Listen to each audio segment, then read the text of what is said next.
Hello and welcome back to the latest and greatest episode of Olive TV. For those of you that are new to my channel, I'm Olive, and I've been sporadically sharing my journey as a washed up CrossFit athlete returning to tennis after quitting the sport at 18 years old. For an idea of where I'm at right now, recently I've been on a USTA 5 team that placed runner up at 18 plus nationals like a year or two ago, and I earned my first prize money and WTA points in 2023, which was my second year back on the court. So it's been a while since my last upload, but I haven't really been playing too much tennis since last fall. I feel like I've said this in multiple videos in the past, but recently I've been going through some difficult personal stuff. At the beginning of this year, my now ex and I split up. We were together for a while, so it's kind of been a rough time. I'm back on the market though, so if you're hot and rich, or if you have hot and rich friends, you know where to find me. Back to tennis though.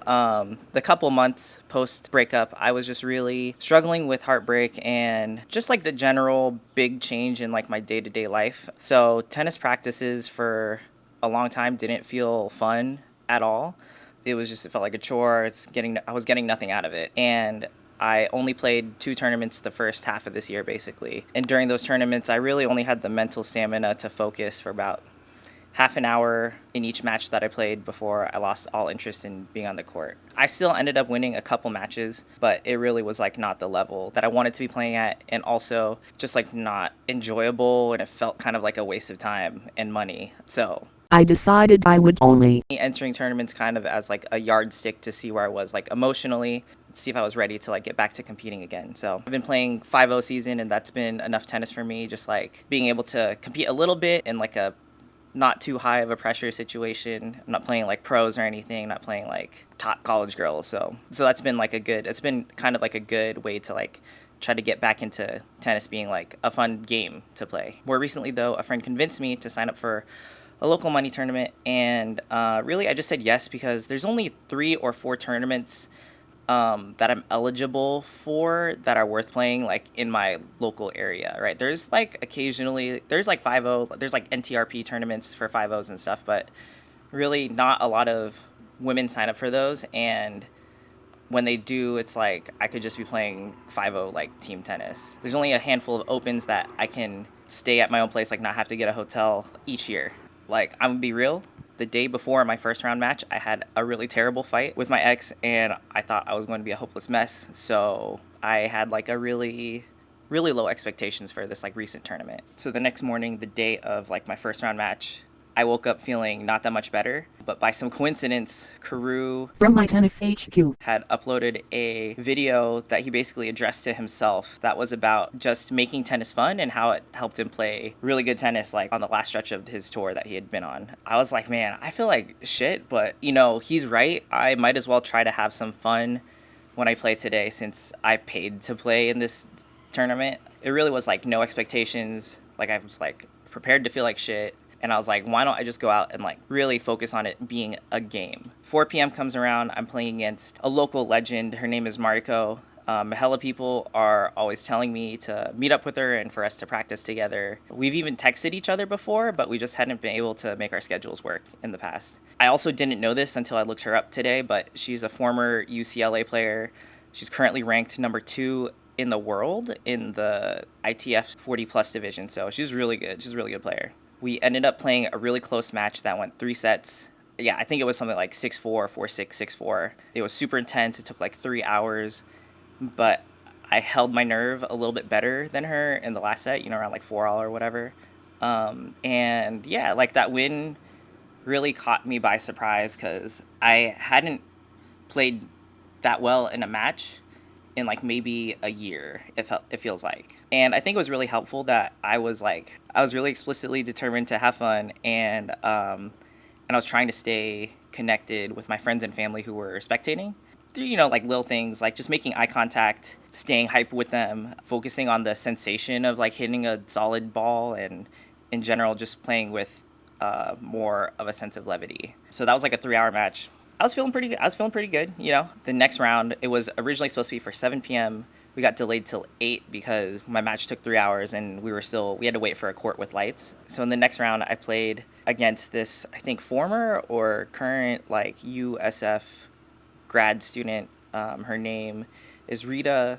She's a really good tennis player. She's like really tall, big serve. She's like a legit. She has ITF wins, just like Mariko, and so she's like she's a legit good tennis player. And yeah, so I went into the match again. I was, feeling pretty good about like having had a solid win that surprised me. I went into the match again trying to keep it light, trying to stay connected to my family. I had some friends, like some USTA teammates that were also in the tournament, and so other friends had come to watch, and so I had a little bit more audience, a few more spectators, and so it was fun, like playing some really high level tennis, putting on a show, returning that big serve. I won the first set, lost the second set, and by the time that happened, it was like past 10 o'clock at night, and the tournament director was like, "Yeah, you guys are playing a 10-pointer, not a third set," which if we had played a full third, I think it would have been over for me. But we played a 10-point tiebreaker, and the whole time, like both of my quads were completely cramping, completely like locked up.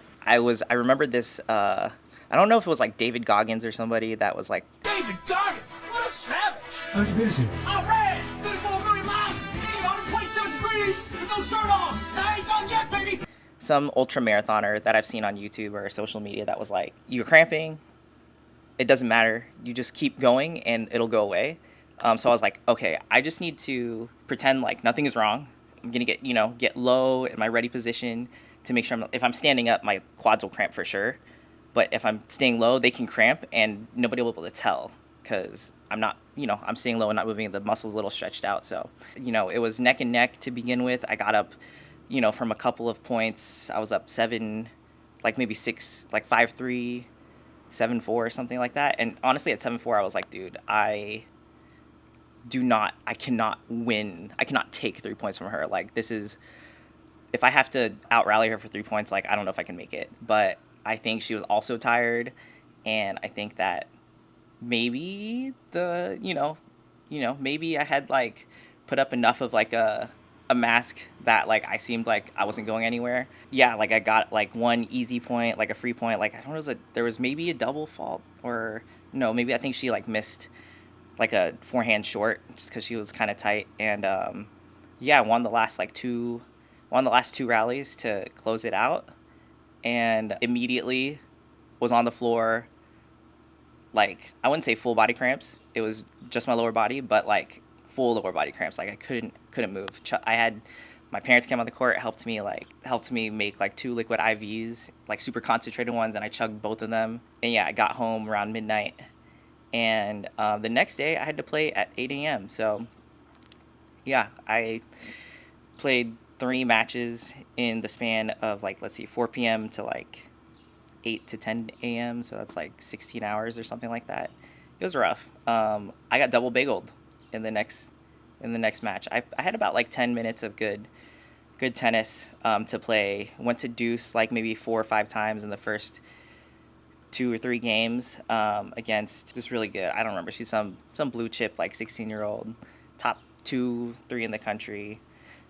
She double bageled me. Ended up winning the tournament against her twin sister in the finals. So, I did ask the tournament director to move the match, but he was like, "Nah, we have a schedule to run, so scheduled to keep on." So I was like, "Okay, that's fine." I also ended up playing doubles with a friend who I'm on some USTA teams with, and she's wonderful. She's great.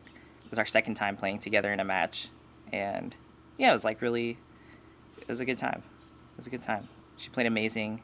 I had no legs. We won our first round match, double bageled the same evening as my solo double bagel. It was nice to have a short match for once, or I guess twice. The first one was pretty short too. Yeah, in our second round, we played the eventual winners of the tournament. We were up early in the first set, and we were up like 3-love, almost went 4-love, and we're playing really good. In the second set, my legs started to fade. My glute was really hurting. Actually, my glute still hurts. Like, it's been about a week, and I'm still walking a little funny, but we'll get back. We'll be back. Ended up losing a tight 10-point tiebreaker.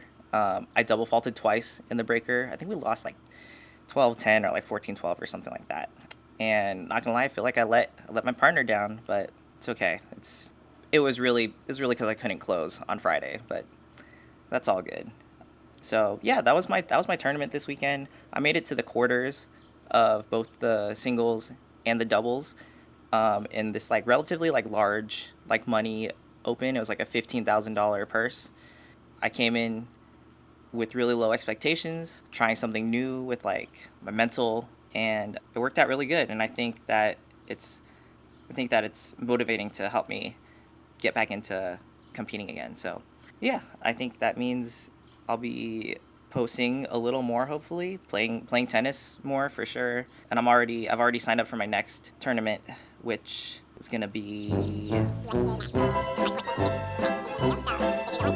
Otherwise, I'll see you when I see you. I'll see you in the next video. Thanks for following along always. Haven't forgot about YouTube, but it's been pretty low on my priority list lately. And I just want to say like thanks for still being interested in, what's going on with my tennis career, with my life. And yeah, hope to see you back here on the channel, or hope to see you in person at an event. Like, don't be shy, say hi. Give me a let's go, give me a come on when you see me play. Yeah, I'll see you guys out in the court.